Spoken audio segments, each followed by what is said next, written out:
समस्या का दूसरा पहलू। पिताजी कोई किताब पढ़ने में व्यस्त थे, पर उनका बेटा बार बार आता और उल्टे सीधे सवाल पूछकर उन्हें डिस्टर्ब कर देता।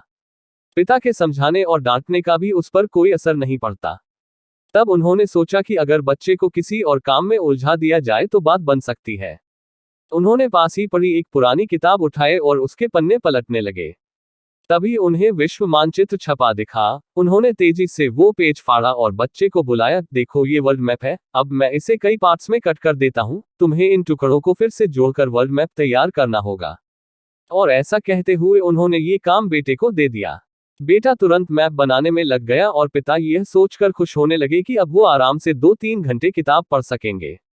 लेकिन ये क्या, अभी 5 मिनट ही बीते थे कि बेटा दौड़ता हुआ आया और बोला, ये देखिए पिताजी, मैंने मैप तैयार कर लिया है। पिता ने आश्चर्य से देखा, मैप बिल्कुल सही था, तुमने इतनी जल्दी मैप कैसे जोड़ दिया, ये तो बहुत मुश्किल काम था।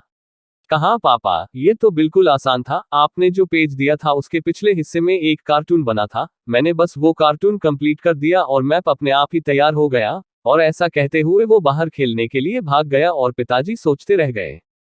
फ्रेंड्स, कई बार लाइफ की प्रॉब्लम्स भी ऐसी ही होती हैं। सामने से देखने पर वो बड़ी भारी भरकम लगती हैं, मानो उनसे पार पाना असंभव ही हो, लेकिन जब हम उनका दूसरा पहलू देखते हैं तो वही प्रॉब्लम्स आसान बन जाती हैं। इसलिए जब कभी आपके सामने कोई समस्या आए तो उसे सिर्फ एक नजरिए से देखने की बजाय अलग अलग दृष्टिकोण से देखिए, क्या पता वो बिल्कुल आसान बन जाए। ऐसे ही मजेदार कहानियां सुनने के इस चैनल को अभी सब्सक्राइब करें। धन्यवाद।